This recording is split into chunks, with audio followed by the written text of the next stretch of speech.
नमस्कार प्यारे बच्चों, तो स्वागत है आपका एक बार फिर से हमारे चैनल यूनिवर्सल केमिस्ट्री क्लासेस में। मैं नरेंद्र मिश्रा फिर से एक बार उपस्थित हूं आपको केमिस्ट्री पढ़ाने के लिए।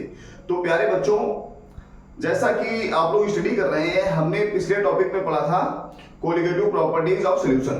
विलयन के अनुसंख्यक गुणधर्म का हमने अध्ययन किया था और हमने इसमें जो पहली प्रॉपर्टी होती है वास्तव में अपेक्षिक आगमन means relative lowering in vapour pressure, इसके बारे में हमने पढ़ा था और इसका हमने फार्मूला डेरिवेट किया था P1 nought minus P1 upon P1 nought equal to x2। जैसा कि आप जानते हैं, जो इसमें P1 नॉट है वो शुद्ध विलायक का वास्तव होता है, जो P1 है वो विलयन का वास्तव है और जो x2 है ये विलय का मूल अंश है। केवल ये वास्तव में अपेक्षिक आगमन एक ऐसा सूत्र है बच्चों, इसका ये ऐसा फार्मूला है जहां पर विलय को 2 से प्रदर्शित किया जाता है और अन्य सभी जगह पर विलय को 1 से प्रदर्शित किया जाता है, जैसा कि हम आपको पहले पढ़ा चुके हैं। तो बच्चों, आज हम पढ़ेंगे कोलिगेटिव प्रॉपर्टीज का दूसरा टॉपिक, जो हमारा है क्वथनांक में उन्नयन। क्वथनांक में उन्नयन। तो बच्चों, इसको पढ़ने से पहले हम सबसे पहले समझना चाहेंगे क्वथनांक क्या होता है। ध्यान दीजिए, क्वथनांक क्या होता है। ये क्वथनांक किसी भी द्रव का ज्ञात किया जाता है शुद्ध अवस्था में, ध्यान समझिए आप लोग। और क्वथनांक की डेफिनेशन है कि किसी द्रव को गर्म करने पर जब उसका वाष्प दाब वायुमंडलीय दाब के बराबर हो जाता है, उस टेम्परेचर को, जिस टेम्परेचर पर उसका वाष्प दाब वायुमंडलीय दाब के बराबर हो जाए, उस टेम्परेचर को हम उस द्रव का क्वथनांक कहते हैं। अब बात आती है क्वथनांक में उन्नयन। तो उन्नयन मीन्स होता है वृद्धि। तो क्वथनांक में वृद्धि कैसे होगी? तो बच्चों, चूंकि अनुसंख्यक गुणधर्म है ये, तो हम सीधा बात करेंगे। अगर किसी द्रव में कोई ठोस अवाष्पशील विलय की कुछ मात्रा मिला दी जाती है तो विलयन बन जाता है और उस विलयन का जो क्वथनांक होता है वो कुछ बढ़ जाता है, तो इसको हम कहते हैं क्वथनांक में उन्नयन। तो सबसे पहले बात करूंगा मैं आपसे, फिर से एक बार उठा लीजिए अपनी कॉपी और पेन और नोट कर लीजिए इसको। किसी विलायक के क्वथनांक में होने वाला उन्नयन उसमें घोले गए ठोस अवाष्पशील विलय के मोलंश के समानुपाती होता है। इसको हम मोलनता के भी समानुपाती मान सकते हैं प्यारे स्टूडेंट्स। और ध्यान देना, इसका एक फार्मूला है। तो जो इसका फार्मूला है, delta TB equal to KB into W1 into 1000 upon MW1 into W2। ध्यान देना प्यारे बच्चों, W1 विलय की मात्रा ग्राम में, MW1 विलय का मोलर द्रव्यमान या भार बोल सकते हैं, और W2 विलायक की मात्रा ग्राम में ली जाती है। तो इस फार्मूले से हम किसी भी न्यूमेरिकल को हल कर सकते हैं क्वथनांक में उन्नयन संबंधित। यहां पर आपसे बात करना चाहेंगे, बताना चाहेंगे कि प्यारे बच्चों, इस फार्मूले का डेरिवेशन 2 प्रकार से हो सकता है। इसके डेरिवेशन के 2 प्रोसेस हैं और हम दोनों प्रोसेस पढ़ेंगे। तो पहले हम इसका एक सिंपल वाला प्रोसेस पढ़ लेते हैं, जैसा कि कहानी में है। इसकी जो डेफिनेशन है उसमें क्या है? डेफिनेशन है किसी विलायक के क्वथनांक में होने वाला उन्नयन। बात करिए, शुरू करते हैं इसके बारे में। डेरिवेशन, माना किसी विलायक का क्वथनांक, किसी विलायक का क्वथनांक क्या है? T डिग्री सेंटीग्रेड है। किसी विलायक का क्वथनांक T डिग्री सेंटीग्रेड है। अब यदि इसमें W1 ग्राम विलय घोल दिया जाए, यदि विलायक के W2 ग्राम में W1 ग्राम विलय घोल दिया जाए, विलय कैसा होना चाहिए? ठोस अवाष्पशील। तो विलयन का क्वथनांक, विलयन का क्वथनांक बढ़कर T1 डिग्री सेंटीग्रेड हो जाता है। कितना हो जाता है बढ़कर? T1 डिग्री सेंटीग्रेड हो जाता है। तो क्वथनांक में उन्नयन वृद्धि कितनी हुई? तो क्वथनांक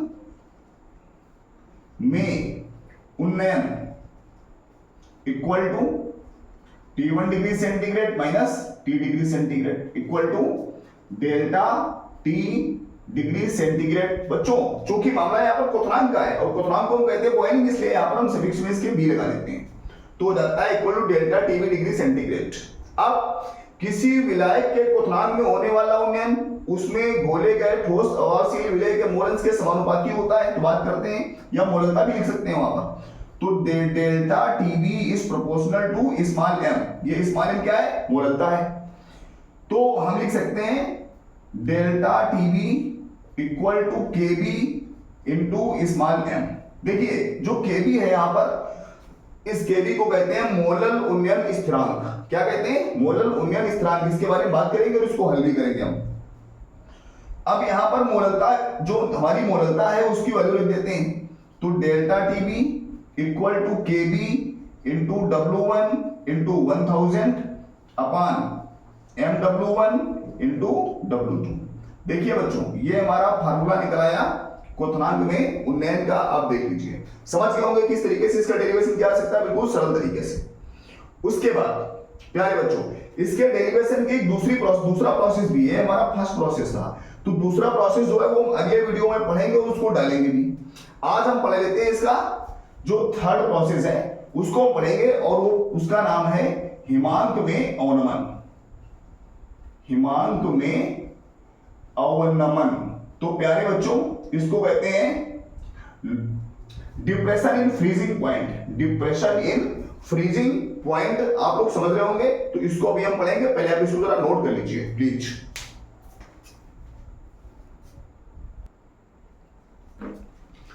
तो प्यारे बच्चों, उम्मीद करते हैं आपने इसको नोट कर लिया होगा। अब हम पढ़ेंगे हिमांक में अवनमन। तो देखिए ये भी एक हमारा अनुसंख्यक गुणधर्म है, कोलिगेटिव प्रॉपर्टी है, और इसको हम कहते हैं डिप्रेशन एंड फ्रीजिंग पॉइंट्स। तो जैसे क्वथनांक में उन्नयन की परिभाषा है, सेम उसी प्रकार से हिमांक में अवनमन की भी परिभाषा है, और दोनों एक दूसरे के जस्ट अपोजिट है। बस इनकी जो फिजिकल प्रॉपर्टी मतलब मैकेनिज्म है वो अपोजिट चलती है, बाकी तो बिल्कुल सेम डेरिवेशन भी है। तो हिमांक में अवनमन की सबसे पहले आप परिभाषा लिख लीजिए प्लीज, उठा लीजिए अपना कॉपी और पेन, नोट कर लीजिए। किसी विलायक के हिमांक में होने वाला अवनमन उसमें घोले गए ठोस अवाहशील विलेय के मोलंश या मोललता के समानुपाती होता है। देखिए बिल्कुल सेम डेफिनेशन है, थोड़ा सा डिफरेंस आ रहा है केवल, वहां पर उन्नयन यहां पर अवनमन। ठीक है ना? किसी विलायक के हिमांक में होने वाला अवनमन उसमें घोले गए ठोस अवाहशील विलेय के मोलंश या मोललता के समानुपाती होता है। अब इसका हम डेरिवेशन करें। देखिए पहले इसका फार्मूला लिख लेते हैं। इसका फार्मूला है delta TF equal to KF into W1 into 1000 upon MW1 into W2। देखिए आप समझ सकते हैं दोनों के फार्मूले बिल्कुल सेम हैं, बस यहां पर डेल्टा TB है और यहां पर डेल्टा TF है। ये टेम्परेचर ऑफ बॉइलिंग पॉइंट, ये टेम्परेचर ऑफ फ्रीजिंग पॉइंट है। ठीक है ना? जो डिफरेंस है उसका, और यहां पर KB है, यहां पर KF है। ये मोलल उन्नयन स्थिरांक है, ये मोलल अवनमन स्थिरांक है। बस केवल इतना अंतर है, बाकी पूरा सेम है। तो बच्चों समझ गए होंगे आप, डेरिवेशन भी बिल्कुल सेम होगा। तो आइए इसी में सुधार करते हैं। देखिए बताना चाहेंगे जिस प्रकार से इसके दो डेरिवेशन है उसी प्रकार से इसके भी दो डेरिवेशन है, और बच्चों हम दोनों डेरिवेशन पढ़ेंगे। जो सेकंड डेरिवेशन है वो अगले टॉपिक में पढ़ेंगे, हम उसको समझेंगे उसको भी। माना किसी विलायक का क्वथनांक घटा करके यहां पर हम क्या कर देंगे? हिमांक। किसी विलायक का हिमांक क्या है? T डिग्री सेंटीग्रेड है। यदि विलायक के W2 ग्राम में W1 ग्राम विलेय घोल दिया जाए तो विलयन का हिमांक और बढ़कर क्या हो जाएगा? घटकर हो जाएगा। विलयन का हिमांक घटकर कितना हो जाता है? T1 डिग्री सेंटीग्रेड हो जाता है। तो हिमांक में उन्नयन क्या कर देंगे यहां पर हम? क्वथनांक में अवनमन। हिमांक में अवनमन, हिमांक में उन्नयन क्रिया पर क्या कर देंगे? अवनमन। अवनमन अधिक वाले से कम वाला घटा देते हैं, तो T degree centigrade, T degree centigrade minus T1 degree centigrade बराबर क्या हो गया? डेल्टा T, और यहां पर हो जाएगा F, delta TF degree centigrade. समझ रहे होंगे आप लोग कैसे किया है। अब देखिए बच्चों, जहां पर B लगाया वहां पर हमको F कर देना है। Delta TF is directly proportional to M। वही हिमांक में होने वाला अवनमन विलेय के मोलंश या मोललता के समानुपाती होता है। तो डेल्टा TF क्या हो जाएगा यहां पर? Delta TF equal to KB की जगह क्या हो जाएगा? KF और इंटू M। तो यहां पर क्या हो जाएगा? डेल्टा TB की जगह पर हम कर देंगे TF। तो डेल्टा TF बराबर KB की जगह कर देंगे KF इंटू W1 इंटू 1000 अपान MW इंटू W2। कितना शॉर्ट और कितना सरल तरीका है बच्चों। उम्मीद करते हैं आपको बिल्कुल समझ में आ गया होगा। अगर हम क्वथनांक में उन्नयन समझ लेते हैं तो हिमांक में ओरवन आ जाएगा, अगर हम हिमांक में ओरवन समझ लेते हैं तो क्वथनांक में उन्नयन आ जाएगा। प्लीज नोट कर लीजिए और समझ लीजिए दोनों वीडियो को।